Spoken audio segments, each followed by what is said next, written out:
Hey, what's going on, everybody? It's the Political Brown Kid here, and just back with a little quick video. Hopefully, this just goes to show you the mindset of where we're going in this country, in terms of content. Um, I can talk about this all day long, but I'm really not going to do so. I'm gonna try to keep it short, but just watch this clip here. Basically, this is a black female that's a Disney.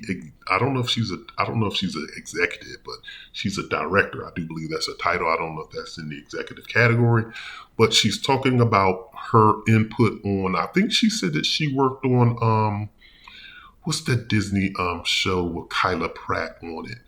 Um, the Proud Family. I think she's talking about that. So go ahead, listen to that, and I'm gonna come right back. Like, Proud Family, Disney TVA.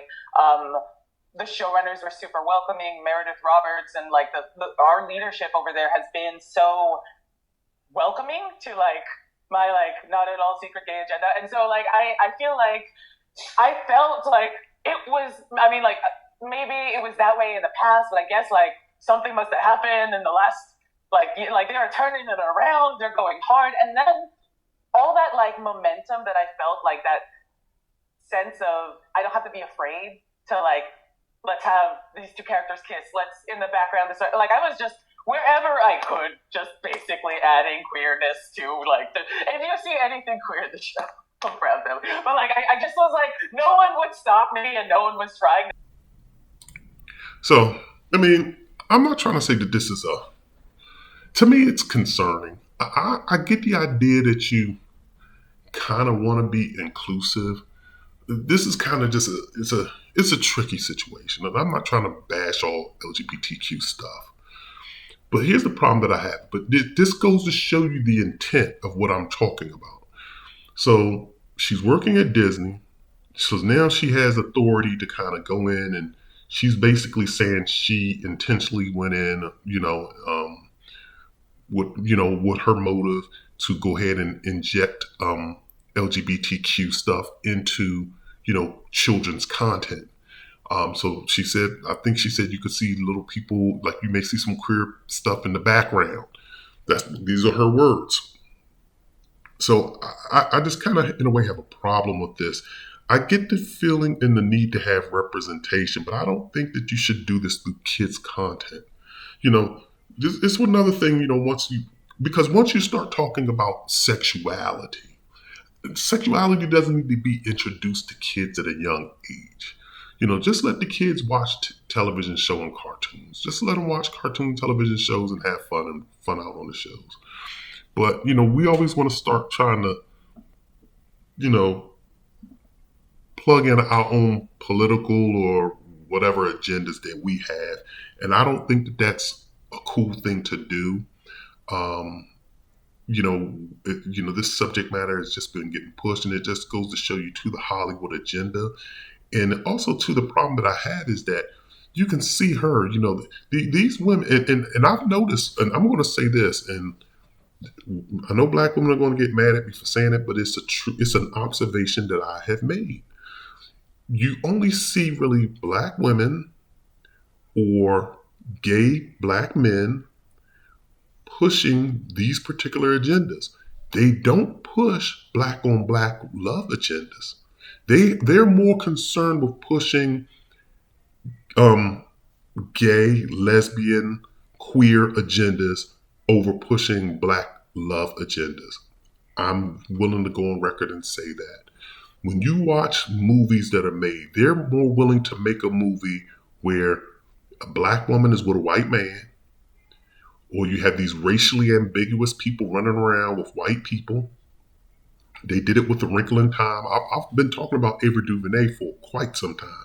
If you watch Ava DuVernay's content, the one thing I can tell you about Ava DuVernay, listen, anybody who associates themselves with Oprah Winfrey, y'all should automatically say that person is trash. I don't even know. Like, you should automatically go into, and this is just me speaking here. And I'm gonna be honest. If I had to go in and I knew somebody was close friends, or this person comes recommended by Oprah, I'm going into it with a negative bias, a negative notion towards that person, because Ava DuVernay, Gayle King, and Oprah, and even you can kind of, I'm not gonna really put Tyler Perry does some stuff that's kind of like, yeah, Tyler, because Tyler be plugging in all of that. Like if you, like I told y'all, if y'all watch, he start plugging in all that black women, white men love stuff in his stuff. And when you watch Ava DuVernay's A Wrinkle in Time, she just got just like I told y'all, bona fide operating qualifications. If you don't know what BFOQs are, bona fide operating qualifications, it is when you pretty much have to, you can exclude, you can discriminate against individuals due to bona fide operating qualifications. I'm not providing a good definition. Here's an example. If I'm creating a movie about Malcolm X, I can hire a black actor all day long. And Betty Shabazz, I'm hiring somebody black because the bona fide operating qualification is that Malcolm X was a black man. Betty Shabazz was a black woman. So therefore, I can create a movie like that. If I do a whole movie like the Joy Luck Club, all of my actresses can be Asian because that is the movie or the premise of the movie. So when you watch like stuff like Queen Sugar, which I think was Ava DuVernay's thing, in the initial beginning they had the little light skinned little girl on there, and they did that. They did that because they wanted to plug in a light skinned girl. So they wrote in the script that the mother was with a white man and they had a baby. So that's how you can bring in this light skinned girl on the show. That's how you kind of plug stuff in to say, hey, look, I can have this racially stuff. I can do colorism in my film and have the light skinned black be the star. Notice it was only one girl in Queen Sugar. She was the only light skinned child, but she was the focal point of the show. Her other sister wasn't nothing. Her brother was, he was having his troubles with his wife. But I'm telling y'all. Oh no, I'm thinking about not Queen Sugar. I'm sorry. I'm thinking about what's the show with the pastor with Keith David in there. I'm talking about that one. But even with Queen Sugar, you had the light skinned sister as well, and note she has a different mother. Her mother was white. So these are what you would call bona fide operating qualifications. Okay.